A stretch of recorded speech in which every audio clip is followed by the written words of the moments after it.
Good morning, friends. You are most welcome to Think Eyes channel. Today we are discussing the anthropology, tribal anthropology by Nadeem Hussain. Our first chapter is Tribes through the ages. इसको हम हिंदी में कहते हैं उद्भव एवं ऐतिहासिक परिप्रेक्ष्य। चलिए चर्चा की शुरुआत करते हैं।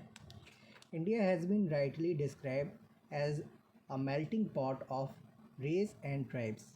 Considering the enormity, magnitude, and complexity of the problem, it is really a very difficult task for the prehistorian and anthropologist to arrange the people and culture of India in the chronological sequence of their appearance on the subcontinent.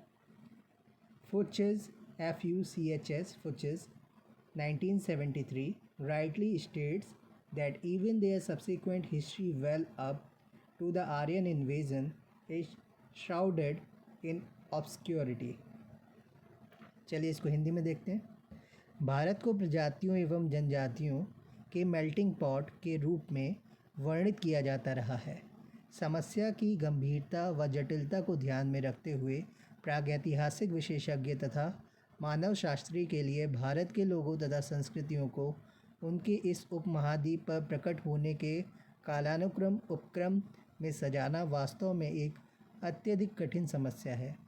Fuchs 1973 का यह कथन उचित ही है कि आर्यों के आक्रमण तक का इतिहास भी अस्पष्टता व दुर्बोधता से आच्छादित है।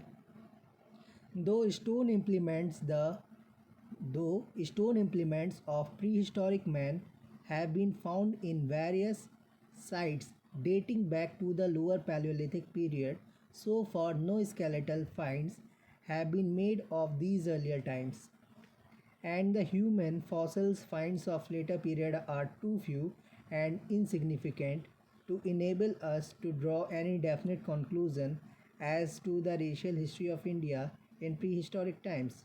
But it has now become an established fact that the aboriginal tribes in India are, in the most cases, survivals from the later prehistoric groups. Some tribes may even have degenerated from a higher technological level due to adverse circumstances. चलिए इसको हिंदी में देखते हैं। यद्यपि प्रागैतिहासिक मानव के प्रस्तर उपकरण यानी पत्थर के उपकरण निम्नपुरा पाषाण युग तक विभिन्न स्थलों पर उपलब्ध हुए हैं, किंतु इन पूर्ववर्ती कालों के कंकाल अब तक प्राप्त नहीं हुए हैं और बाद के कालों से प्राप्त मानव जीवाश्म प्रागैतिहासिक काल में भारत के प्रजाति इतिहास के विषय में हमें किसी निश्चित निष्कर्ष निकालने योग्य बनाने के लिए अत्यंत कम और अनुलेखनीय है। नर्मदा मानव के कंकाल हमारे ज्ञान में थोड़ी बढ़ोतरी अवश्य करते हैं, किंतु अब तक यह एक स्थापित सत्य है कि भारत के आदिवासी समूह अधिकांश मामलों में उत्तर प्रागैतिहासिक समूह के उत्तरजीवी अवशिष्ट हैं। कुछ जनजातियों का प्रतिकूल परिस्थितियों के कारण उच्चतर प्रौद्योगिकी स्तर से हासिल होना भी संभव है। It is now pretty clear that the aborigines of the Indian subcontinent do not form a uniform race. Entering India from various directions and from various regions of Asia, they also belong to different races. It has not yet been possible to arrange the aboriginal tribes of India into definite racial groups. Attempts were made by Rishle, Guha, Mazumdar, etc., but so far they have not been very convincing.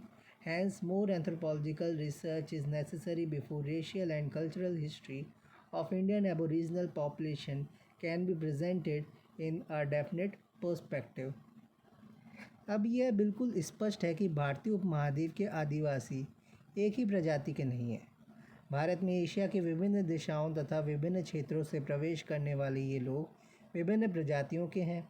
अभी तक भारत की आदिम जनजातियों को निश्चित प्रजातीय समूहों में व्यवस्थित करना संभव नहीं हो सका है। रिजले, गुहा और मजूमदार आदि के द्वारा भारत में प्रजाति वर्गीकरण का प्रयास किए गए थे, किंतु अब तक वे पूर्णतः विश्वासप्रद सिद्ध नहीं हुए। इसलिए भारतीय आदिवासी जनसंख्या को एक निश्चित परिप्रेक्ष्य में प्रस्तुत किए जा सकने के लिए और अधिक मानवशास्त्री शोध आवश्यक हैं। Though our knowledge is vague about the origin and subsequent history of the numerous aboriginal tribes of India, in the absence of sufficient archaeological and paleontological data, yet a story of their glory and decline may be arranged as far as the historic period is concerned. The historical data do shed some light on their life, and we start picking up threads of reliable proof instead of clinging to the conjectural schemes of the things. This has become possible only due to the invention of script and commencement of the written records. यद्यपि पर्याप्त पुरातात्विक तथा जीवाश्म आंकड़ों के अभाव में भारत के अनेक आदिवासी समूहों के उद्भव तथा अनुवर्ती इतिहास के विषय में हमारा ज्ञान अस्पष्ट है, फिर भी जहाँ तक ऐतिहासिक काल का संबंध है, उनके गौरव तथा पतन की कहानी को प्रस्तुत किया जा सकता है। ऐतिहासिक आंकड़े अवश्य ही इनके जीवन पर कुछ प्रकाश डालते हैं और हम समस्या की अटकली योजनाओं में लटके रहने के बजाय विश्वसनीय सूत्रों पर भरोसा कर सकते हैं। यह केवल लिपि के अन्वेषण तथा लिखित अभिलेखों के प्रारंभ होने से संभव हो सका है। Let us first brief review the rise and fall of Indus Valley civilization and advent of Aryans on the Indian soil as background to ascertain the role of earliest known aboriginal tribes of India. The Indus Valley civilization is most probably a genuine gradual growth on Indian soil, not an importation by immigrant foreigners establishing a colony in India. The sudden, almost explosive rise of this civilization and its spontaneous growth may have several causes. One of them was the highly favorable ecological situation of the Indus Valley. The great fertility of the soil caused the population to increase rapidly. Though initially the population of the Indus Valley civilization may have been a uniform race, it did not remain so, for the skeletons found in the cemeteries of the site show a mixed racial composition. The reasons for its decline and final disappearance cannot yet be definitely stated. One cause might have been a disastrous alteration of the course of the Indus River, resulting in destructive flooding of settlements and silting of fields. Since the chronology has been revised and the end of the civilization fixed at about 1750 BC, the old hypothesis has been revised that the Aryan invaders, the earlier forerunners of the Rigvedic Aryan, might have destroyed the centers of Harappan civilization and killed or dispersed its population. The discovery of unburied skeletons on the steps of a building in Mohenjo-daro to support such an assumption. Fuchs 1973 FUCHS Fuchs 1973। Bharat में सबसे पहले के ज्ञात आदिवासी समूहों की भूमिका को निश्चित करने के लिए हमें सर्वप्रथम पृष्ठभूमि के रूप में सिंधु घाटी की सभ्यता के पतन तथा भारत भूमि पर आर्यों के आगमन का संक्षिप्त पुनर्निरीक्षण करना होगा। भारत भूमि पर सिंधु घाटी की सभ्यता संभवतः एक प्रामाणिक क्रमिक उद्विकास की देन है, किंतु अप्रवासी विदेशियों द्वारा भारत में स्थापित उपनिवेश का अध्ययन एक महत्वपूर्ण तथ्य हो सकता है। इस सभ्यता का अचानक उद्भव तथा लगभग विस्फोटक विकास यानी चढ़ाव तथा उसकी स्वतः स्फूर्त वृद्धि के अनेक कारण हो सकते हैं। इनमें से एक कारण सिंधु घाटी की अनुकूल परिस्थितियां हो सकती हैं। भूमि की अत्यंत उर्वरा शक्ति के कारण जनसंख्या में तेज़ी से वृद्धि हुई। हो सकता है कि प्रारंभ में सिंधु घाटी की सभ्यता की जनसंख्या एक ही प्रजाति की रही हो, परंतु वह वैसी बनी नहीं रह सकी क्योंकि शमशान स्थलों से प्राप्त कंकाल एक मिश्रित प्रजातीय विन्यास प्रस्तुत करते हैं। उसके पतन तथा विलुप्त होने के कारणों को अभी भी निश्चित रूप से नहीं बताया जा सकता। एक कारण सिंधु नदी की धारा का विपत्ति कारक परिवर्तन हो सकता है, जिसके फलस्वरूप घर विनाशकारी बाढ़ की चपेट में आ गए और खेतों में नदी की मिट्टी भर गई। चूँकि कालानुक्रम संशोधित किया जा चुका है तथा इस सभ्यता का अंत लगभग 1750 ईसा पूर्व निश्चित किया गया है, इसलिए उस प्राचीन परिकल्पना को पुनः जीवित किया गया है कि आक्रमणकारी आर्य ऋग्वैदिक कालीन आर्यों के पूर्वगामी ने हड़प्पा सभ्यता के केंद्र को नष्ट कर दिया हो और उसकी जनसंख्या को मार डाला तथा खदेड़ दिया हो। मोहनजोदड़ो में एक भवन की सीढ़ियों पर बिना दफनाए गए कंकालों की प्राप्ति से इस कल्पना को समर्थन प्राप्त होता है। The racial immigration that took place in the last phase of prehistoric times and caused the most profound change in shaping the cultures and history of India was that of the Aryans somewhere in the second millennium BC. When exactly the first Aryan appeared on the border of India is still unknown. Prehistoric evidence for the early phase of Aryan immigration and conquest is very scanty, and some important questions still demand convincing answers. Were the conquered people those of the Indus Valley civilization? Did they speak Dravidian languages? These are the questions. जो प्रजातीय आप्रवास प्रागैतिहासिक कालों के अंतिम चरण में हुआ तथा जो भारतीय या भारत की संस्कृति और इतिहास के रूप के निर्धारण का सर्वाधिक गंभीर कारण बना, वह ईसा पूर्व द्वितीय सहस्राब्दी के लगभग आर्यों का था। भारत की सीमा पर आर्य सर्वप्रथम कब प्रकट हुए, यह अभी भी ज्ञात नहीं है। आर्यों के प्रारंभिक आप्रवासन तथा विजय का प्रागैतिहासिक प्रमाण अत्यंत सूक्ष्म है तथा कुछ महत्वपूर्ण प्रश्नों के विश्वसनीय उत्तरों की अभी भी मांग है। क्या विजित लोग सिंधु घाटी की सभ्यता के लोग थे? क्या वे द्रविड़ भाषा बोलते थे? इत्यादि प्रश्न इस संदर्भ में उठते हैं। The Rigvedic period 2000 to 1000 BC witnessed wild Aryan tribes pouring into the northwestern parts of the country, fighting not only among themselves but waging a war unto death against non-Aryan tribes. Indra, the thunder wielder, armed with his bolt, is invoked to shatter the forts of Dasas, cast his dart on the Sioux, and increase the Aryans' might and glory. He slays both the Sioux and Samyus. Saraswati kills the Parvatas, a hostile tribe who dwelt on the banks of Parushani. Vishnu conquers in his battles the bull-jawed, the Sioux, and together with Indra destroys Sambhara's castles. The Asuras who capture an Aryan says the Bhitis city were defeated by Indra and dispossessed of their booty.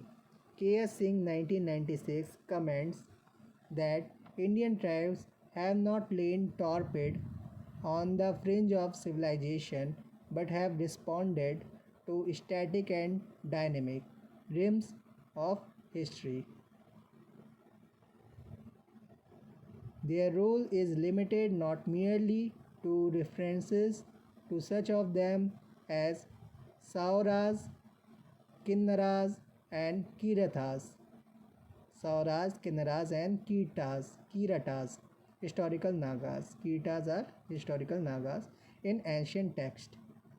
It is part of the process of the fusion of races and cultures in the subcontinent of the growth if Hinduism and its amorphous mass of myths and legends, magic and religion, traditions and customs.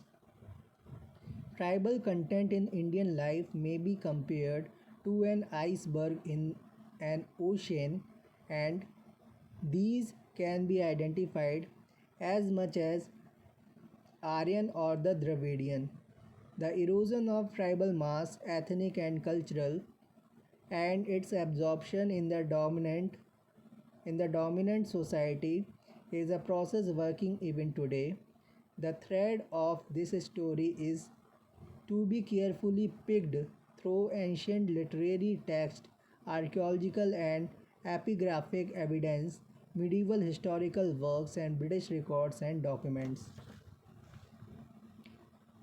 ऋग्वेदिक काल 2000 से 1000 वर्ष ईसा पूर्व असामान्य वन्य आर्य प्रजातियों के देश के उत्तर पश्चिमी क्षेत्रों में प्रवेश का साक्षी था, जिसमें वे न केवल परस्पर लड़ रहे थे अपितु अनार्य जनजातियों के विरुद्ध मृत्यु पर्यंत युद्ध छेड़ रहे थे। वज्र धारण किए हुए वज्राघात करने वाले इंद्र का दासों के दुर्गों को नष्ट करने, दस्युओं पर शर प्रहार करने का उल्लेख मिलता है। वज्र धारण किए हुए वज्राघात करने वाले इंद्र का दासों के दुर्गों को नष्ट करने, दस्युओं पर शर प्रहार करने का उल्लेख मिलता है। आर्यों की शक्ति तथा गौरव की वृद्धि हेतु उनका आह्वान किया गया। वे दस्युओं और समस्युओं का वध करते हैं। सरस्वती परशनी नदी के किनारे बसने वाली एक शत्रुतापूर्ण जनजाति पर्वता को मार डालते हैं। विष्णु वृषहनु दस्युओं को युद्ध में पराजित करते हैं तथा इंद्र के साथ मिलकर संबराओं के दुर्गों को नष्ट कर देते हैं।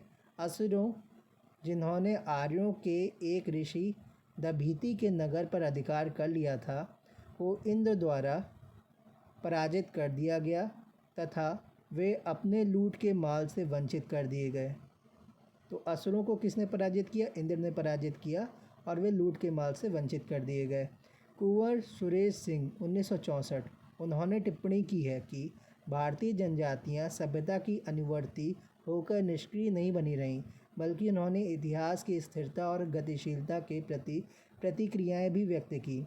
उनकी भूमिका प्राचीन ग्रंथों में आए सौरसों, किन्नरों और किरातों जैसे संदर्भों तक ही सीमित नहीं है।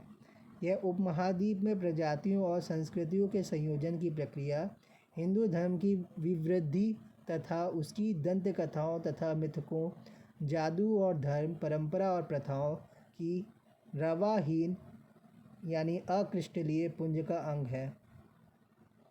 भारतीय जीवन में जनजातीय अंतर्वस्तु की तुलना समुद्र में एक बर्फ़ के टुकड़े से भी की जा सकती है तथा इनकी पहचान आर्यों तथा द्रविड़ों के समान की जा सकती है। सजातीय व सांस्कृतिक दृष्टि से जनजातीय जनसमूहों का प्रादुर्भाव तथा उसका प्रबल समाज में अंतर्लयन एक ऐसी प्रक्रिया है जो आज तक चली आ रही है। इस कहानी के सूत्र को प्राचीन साहित्यिक ग्रंथों, पुरातात्विक एवं पुरालेखीय साक्ष्यों, मध्यकालीन कार्यों, ब्रिटिश अभिलेखों तथा प्रलेखों के बीच से बड़ी सावधानी पूर्वक चुनना पड़ेगा।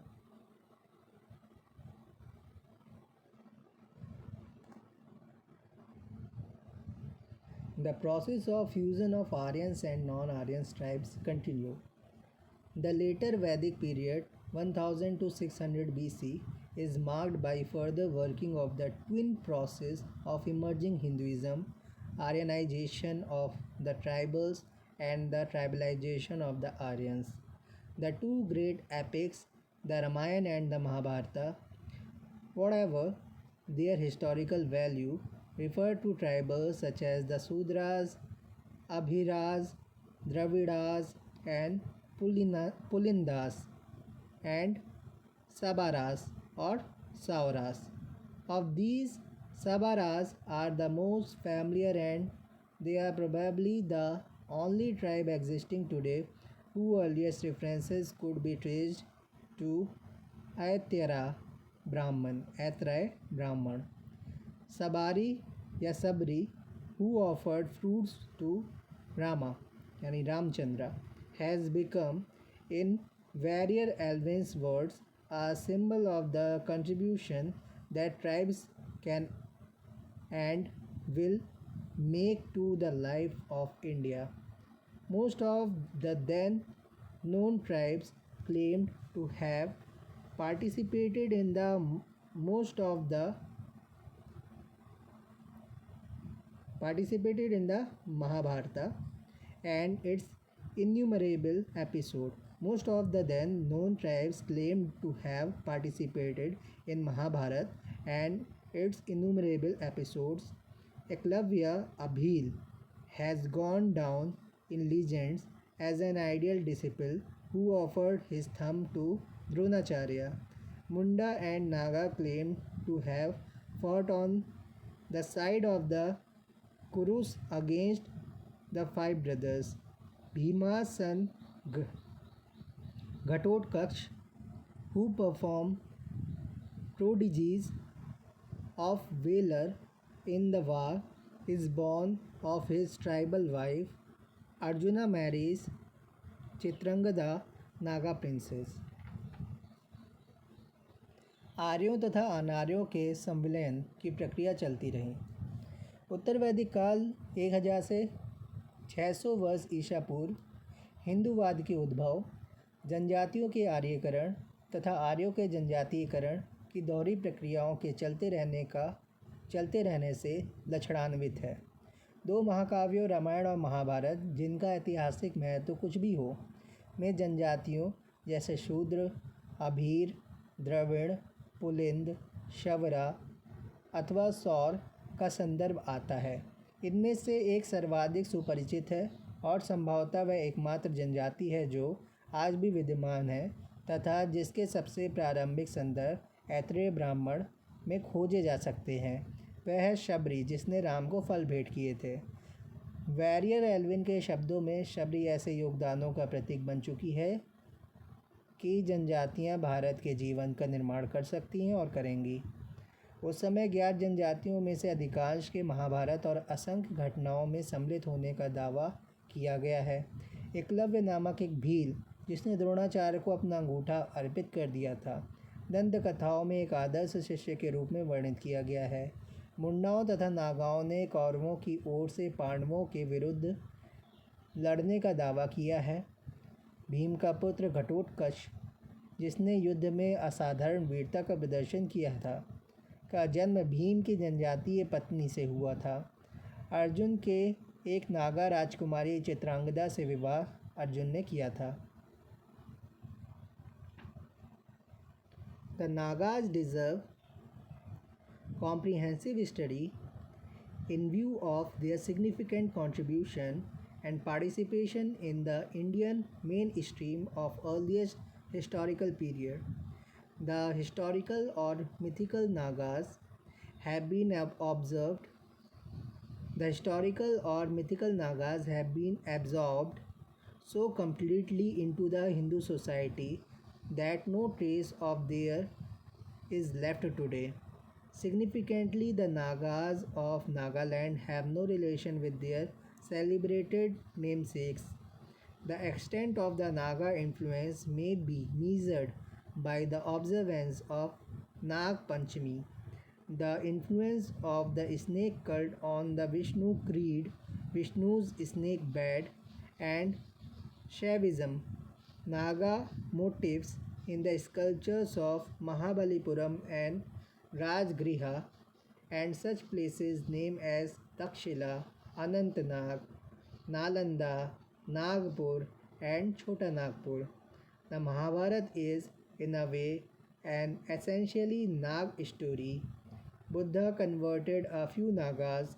Naga cult survived in a Kashmir valley and Nag power in central India till 2nd century AD. The abundance of names with the Nag prefix Nagdatta, Nagsena, Nagdeva, etc. further testifies to their influence. प्रारंभिक ऐतिहासिक काल की मुख्य भारतीय धारा में उल्लेखनीय योगदान एवं भागीदारी की दृष्टि से नागाओं का व्यापक अध्ययन महत्वपूर्ण है। ऐतिहासिक अथवा मिथक नागाओं का हिंदू समाज में इतनी पूर्णता के साथ संलयन हो गया है कि आज उनका चिन्ह भी शेष नहीं रह गया है। उल्लेखनीय है कि नागालैंड के नागाओं को उनके प्रसिद्ध नामधारियों से कोई संबंध नहीं है। नागाओं के प्रभाव को नागपंचमी मनाए जाने, विष्णु मत पर नाग संप्रदाय यानी पंथ के प्रभाव, जिसको हम विष्णु की शेष शैया कहते हैं, तथा शैववाद, महाबलीपुरम और राजगृह की मूर्तियों में और तक्षशिला, अनंतनाग, नालंदा, नागपुर, छोटा नागपुर जैसे स्थानों पर नागा रूपांकन से जाना जा सकता है। महाभारत एक प्रकार से एक नाग कथा है। बुद्ध ने कुछ नागाओं का धर्मांतरण किया था। नागपंथ कश्मीर घाटी में तथा नागशक्ति मध्य भारत में द्वितीय शताब्दी तक जीवित रही। नागदत्त, नागसेन, नागदेव आदि नाग उपासना वाले बहुत से नाम उनके प्रभाव को और भी प्रमाणित करते हैं। During the earliest phase of historical period, small tribal pockets were subjugated by invaders or indigenous imperial powers. Ajatashatru destroyed the tribal republic of Vaishali. Alexander wiped out tribal pockets on the northwestern border. The Arthashastra refers to Atvikas who are looked upon as potential troubleshooters. Ashoka threatens northwestern tribes with dire consequences if they rise in revolt, while assuring forest tribes in his dominion of his compassion.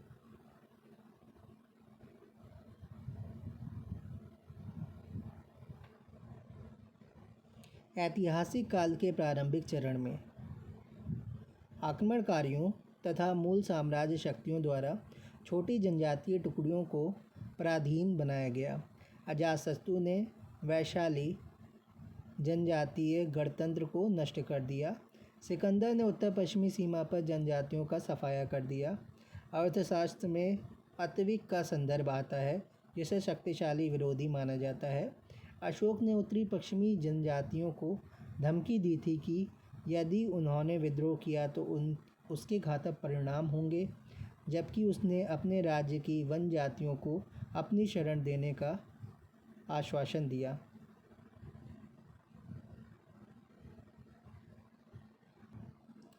Sharma, 1961, dwells at length about the social structure of this period. He states the Dhamma Sutra 600 to 300 BC and Manusmriti 200 BC to 200 AD continued the old processes of fusion and assimilation. The concept of mixed caste is only a fanciful and convenient Brahmical way of explaining this trend. These so-called mixed caste were the supposed progeny of male of one begotten on the woman of another caste. A few of these probably Brahminized tribes labeled as mixed caste were Nishadas, who lost this period their earlier position and lived by hunting. Medas, Andhras, Madgas and Chenchus hunted wild animals.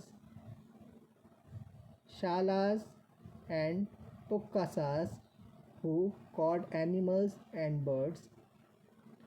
Ayogavas worked in wood. Bhigwana and Kararos in leather. Pandu Sopke in cane. Margavas in boatmen, Veeras played on drums, and Sarendhas acted as servants and skilled dressers. The Chandelas, a tribe, were absorbed in Hindu society and assigned the task of removing dead bodies of animals and human beings, as also whipping and chopping off the limbs of criminals. Thus, the process of downgrading of tribals continued. I am going to repeat this. Sharma, 1961, dwells at length about the social structure of this period.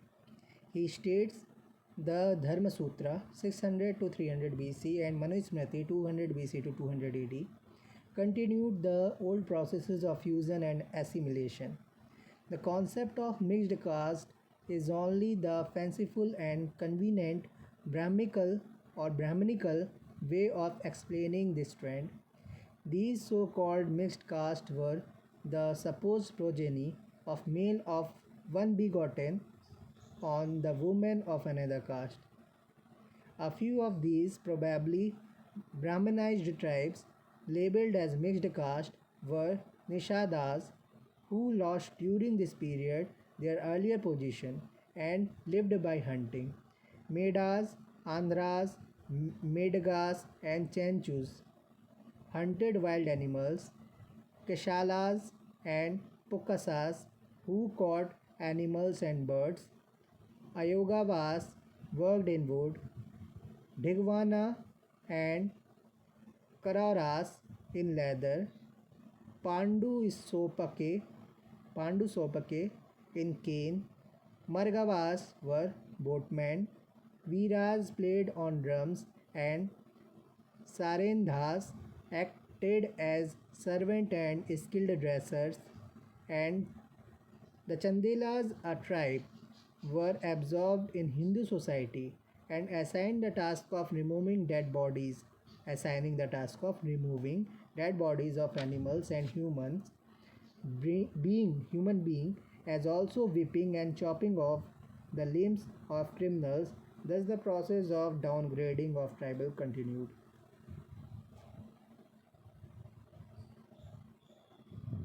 Sharma 1961 इस काल की सामाजिक संरचना के बारे में विस्तार से वर्णन करते हैं। उनका कथन है कि धम्मसूत्र 600 से 300 वर्ष ईसा पूर्व तथा मनुस्मृति 200 ईसा पूर्व से 200 ईस्वी वर्ष तक संवलियन व आत्मसात करने की प्रक्रिया को चलाते रहे। मिश्रित जातियों की संकल्पना इस प्रवृत्ति की व्याख्या करने की केवल एक ब्राह्मणवादी काल्पनिक व सुविधाजनक विधि है। ये तथाकथित मिश्रित जातियाँ एक जाति के पुरुष तथा दूसरी जाति के स्त्री से उत्पन्न संतानें थीं। इनमें से कुछ संभवतः ब्राह्मणीकृत जनजातियाँ, जिन्हें मिश्रित जनजातियाँ नामपत्रित किया गया, निषाद थीं, जिन्होंने इस काल में अपनी प्रारंभिक स्थिति खो दी। ये आखेट करके अपना जीवन यापन करने लगे। मेधा, आंध्रा, मदगा, चेंचू लोग वन्य पशुओं का शिकार करते थे। कसाहलस, उर्गा, पुक्कास जो पशुओं व पक्षियों को पकड़ते थे। अयोगवा वनों में काम करते थे। वेरा नगाड़ा बजाते थे तथा सरेंधा नौकरों और कुशल प्रसाधकों के रूप में कार्य करते थे। चंडालों की जो एक और जनजाति थी, उसका हिंदू समाज में संविलियन हो गया तथा उन्हें पशुओं और मनुष्यों के शवों को हटाने, अपराधियों के अंगों को काटने और उन्हें कोड़े लगाने का कार्य सौंपा गया। इस प्रकार जनजातियों को हीन बनाने की प्रक्रिया चलती रही।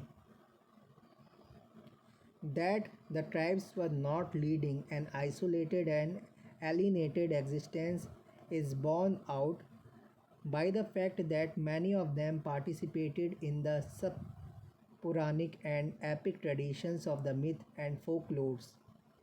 The impact of epic heroes like Ram, Sita, Lakshman, Ravan, Bhima, etc.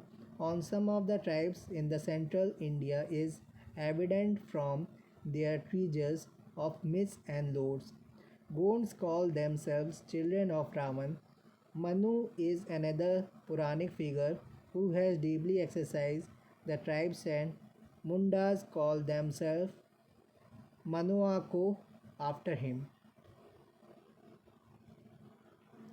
जनजातियां पृथक एवं एकांगी जीवन व्यतीत नहीं कर रही थीं।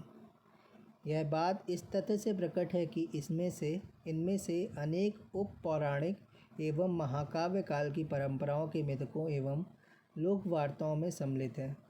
राम, सीता, लक्ष्मण, रावण और भीम आदि द्वारा संचित मिथकों और कथाओं से प्रमाणित है।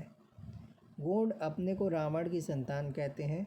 मनु एक अन्य पौराणिक व्यक्ति हैं जिन्होंने जनजातियों को गहनता से प्रभावित किया, इसलिए मुंडा जनजाति के लोग उन्हीं के नाम पर स्वयं को मनोआको पुकारते हैं। Ancient Sanskrit literature is replete with their descriptions. Panchatantra and Kathasarit Sagar present them in a romantic and friendly perspective. Vishnu Puran describes them as dwarfish with flat nose. In Kadambari and Harsh Charitra, Bana presented detailed description of the Savara chief. प्राचीन संस्कृत साहित्य उनके वर्णनों से परिपूर्ण है। पंचतंत्र तथा कथा सारसरित सागर में उनका रूमानी और मैत्रीपूर्ण परिप्रेक्ष्य में वर्णन प्रस्तुत किया गया है। विष्णु पुराण में उन्हें चपटी नासिका वाले वौनों के रूप में वर्णित किया गया है। कादंबरी तथा हर्षचरित्र में बाण ने साओरा प्रमुख का विस्तृत वर्णन किया है। The feudal period 400 to 1000 AD saw a greater opening of tribal areas and Hinduization of tribal chiefs. The Brahmin priest prepared suitable Puranic genealogies for them, and the ruling Brahmin class spearheaded the process of Sanskritization or Brahmanization of tribals. Subsequently, in the wake of Muslim invasion in the 11th and 12th centuries, there followed the influx of Rajputs who did not submit into the tribal areas and the destruction of tribal pockets. Subsequently, in the wake of Muslim invasion in the 11th and 12th centuries, there followed the influx of Rajputs into the tribal areas and the destruction of the tribal pockets. Thus, Parmar Rajputs expelled Cheroz from Shahabad and the Chandelas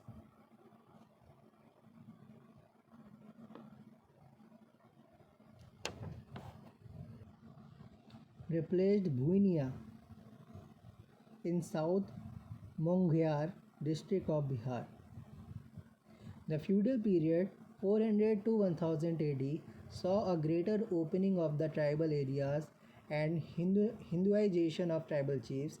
The Brahmin priest prepared suitable Puranic genealogies for them, and the ruling Brahmin class spearheaded the process of Sanskritization and the Brahmanization of tribals. Subsequently, in the wake of Muslim invasion in the 11th and 12th centuries, there followed the influx of Rajputs who did not submit into the tribal areas,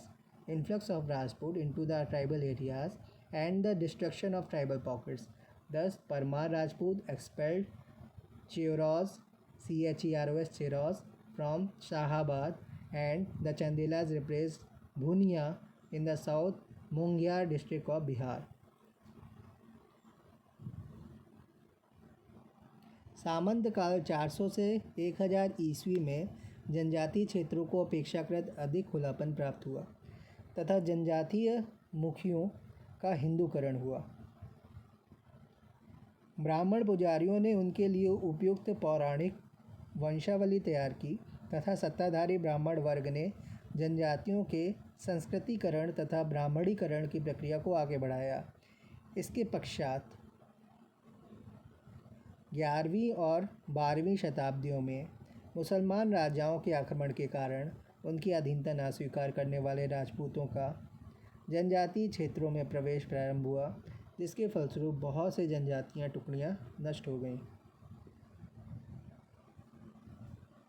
The Muslim rule 12th to 18th century witnessed a new phenomena of Turco-Afghan and Mughal rulers mostly secured a mere formal allegiance of tribal chiefs or the Hindu rulers in tribal areas of central India and Bihar, and 1585 and 1616 AD, Muslim armies marched into Chota Nagpur and subjugated the Raja of Khukra. Similarly, the tribal areas of Assam were also subjugated by another Muslim general. मुस्लिम शासनकाल 12वीं से 18वीं शताब्दी में एक नए दृष्टिकोण के दर्शन होते हैं।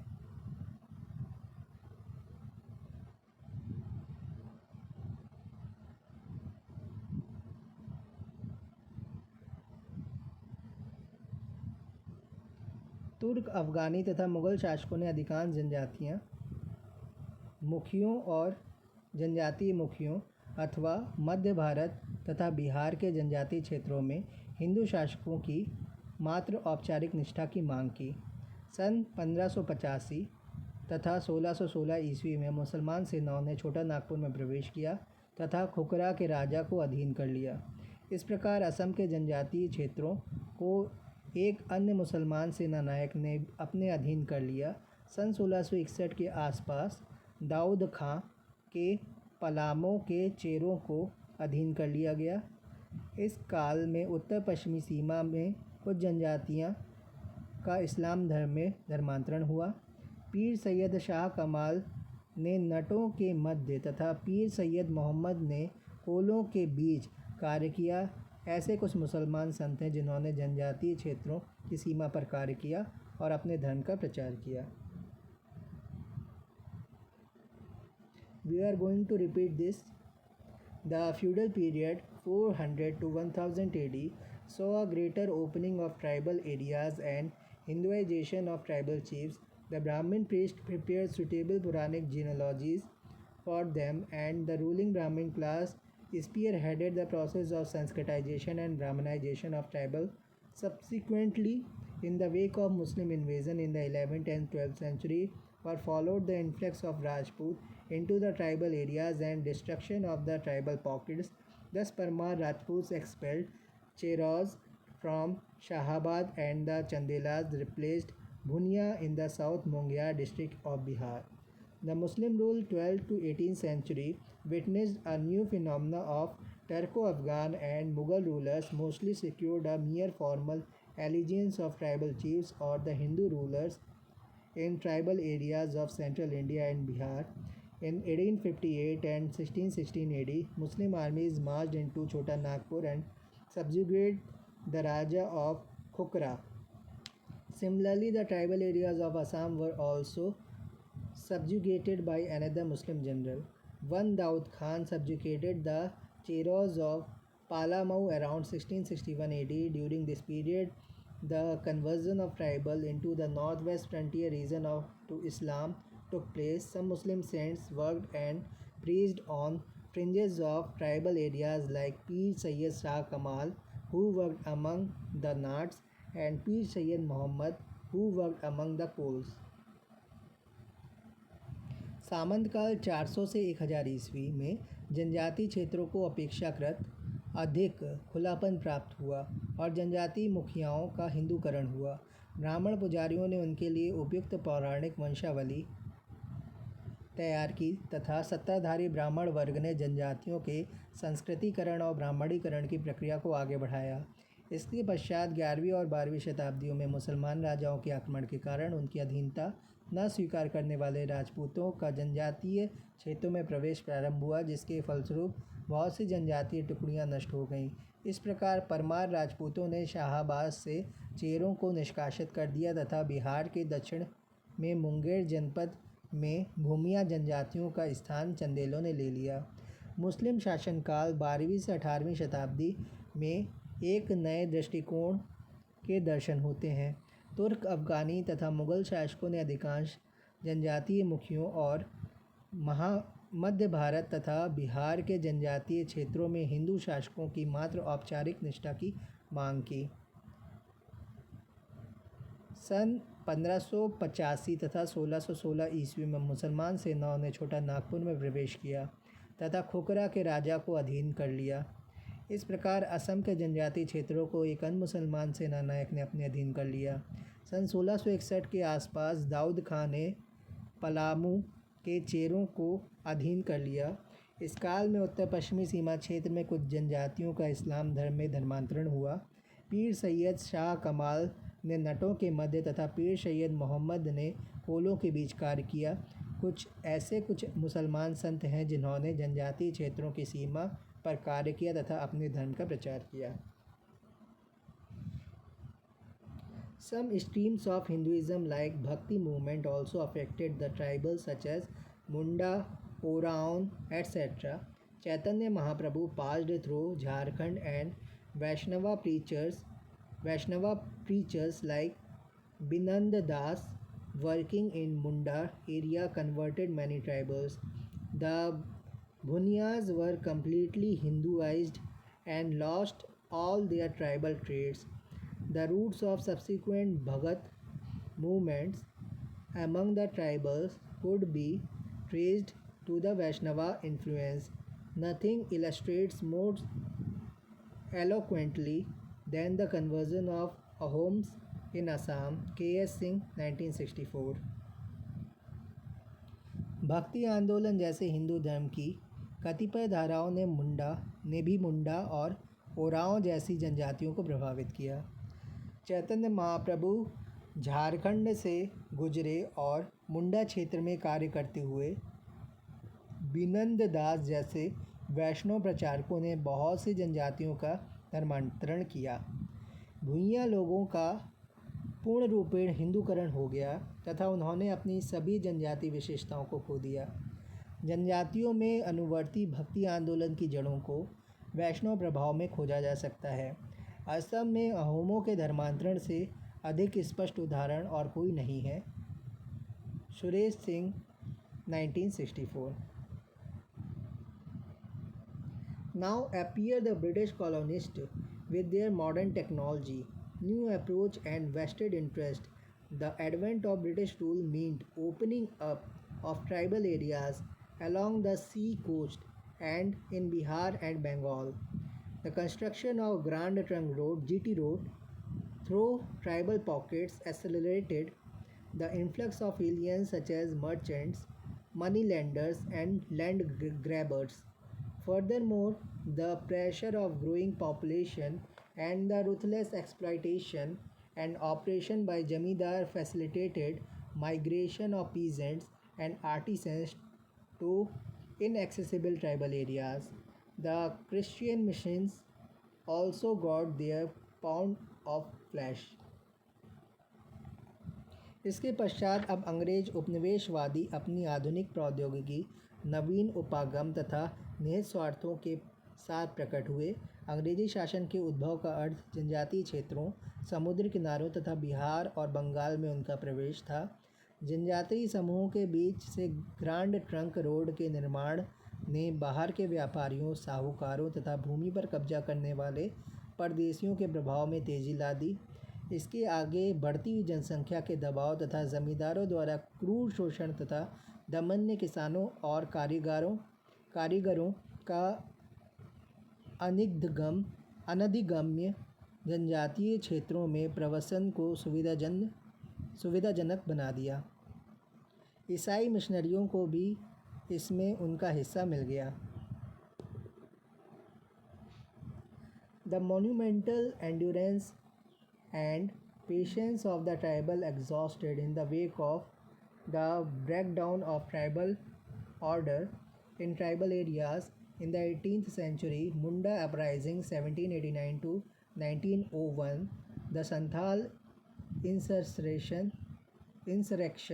the Santhal insurrection 1855 to 1856, the Bhil Rebellion 1879 to 1880, Bastar Uprising 1910 to 1911, and Gond Rebellion 1940 are some of the examples of new awakening among the tribals of India. The monumental endurance and the patience of the tribal exhausted in the wake of the breakdown of tribal order in the tribal areas in 18th century, Munda Uprising 1789 to 1901, the Santhal Insurrection 1855-56, the Bhil Rebellion 1879-80, Bastar Uprising 1910-11, and Gond Rebellion 1940 are some of the examples of new awakening among the tribal of India. 18वीं शताब्दी में जनजातीय क्षेत्रों में जनजाति व्यवस्था के भंग हो जाने की स्थिति में जनजातियों की चिरस्मरणीय सहन शक्ति तथा धैर्य का बांध टूट गया। 18वीं शताब्दी के अंत में पहाड़िया लोगों का विद्रोह, मुंडा विद्रोह 1789-1901, संथाली विप्लव 1855-56, भील विद्रोह 1879-80, बस्तर विद्रोह 1910-11 तथा गोंड विद्रोह भारत की जनजातियों में नई जागरूकता के साथ के कुछ उदाहरण हैं।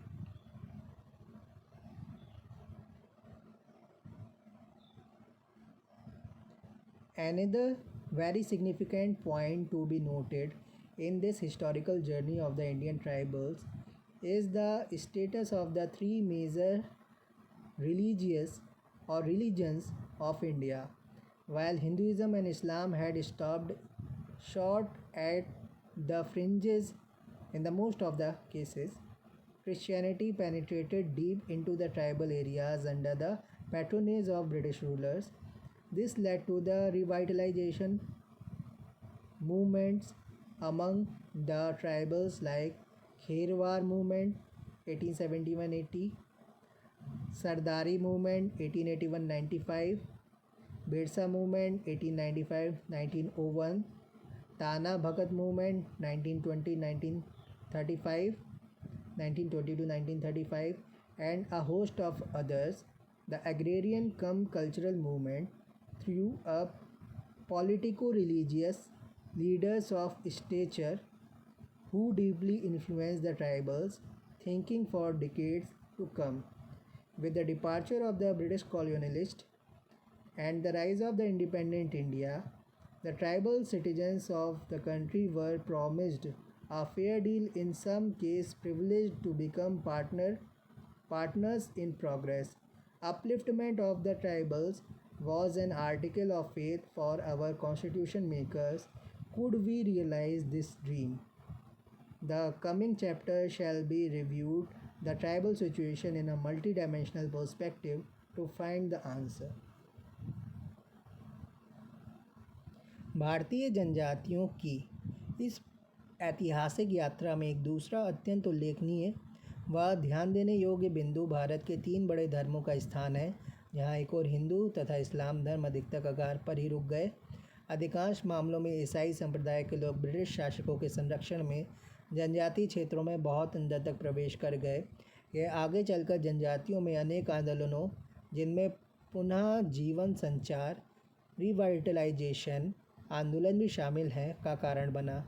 ऐसे आंदोलनों में खोखर आंदोलन 1871 से 1880, सरदारी आंदोलन 1881 से 1895, बिरसा आंदोलन 1895 से 1901, ताना भगत आंदोलन 1920 से 1935 तथा इसी प्रकार के अन्य बहुत से आंदोलन शामिल किए जा सकते हैं। कृषि एवं सांस्कृतिक मामलों से संबंधित आंदोलनों ने अनेक उच्च स्तरीय राजनीतिक धार्मिक नेताओं को उभारा, जिन्होंने आने वाले कई दशकों तक जनजातीय चिंतन को गहनता से प्रभावित किया। ब्रिटिश उपनिवेशवादियों की विदाई तथा स्वतंत्र भारत के उदय के साथ देश के जनजातीय नागरिकों को उचित न्याय व व्यवहार देने का वादा किया गया। इस प्रकार इनको कुछ मामलों में प्रगति में भी भागीदारी का विशेष अवसर भी प्राप्त हुआ। जनजातियों की उन्नति हमारे संविधान निर्माताओं के विश्वास का प्रतीक था। क्या हम इस स्वप्न को प्राप्त कर सके हैं? अगले अध्याय में हम इस प्रश्न के उत्तर को प्राप्त करने के लिए बहुआयामी परिप्रेक्ष्य में जनजातीय स्थिति की समीक्षा करेंगे।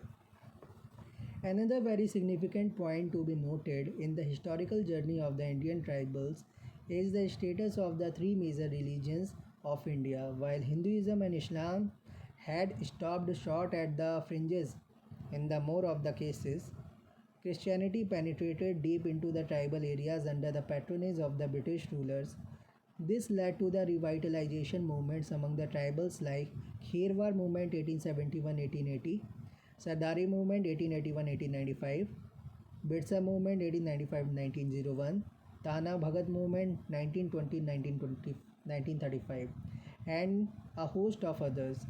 The agrarian cum cultural movement threw up politico-religious leaders of stature who deeply influenced the tribals' thinking for decades to come.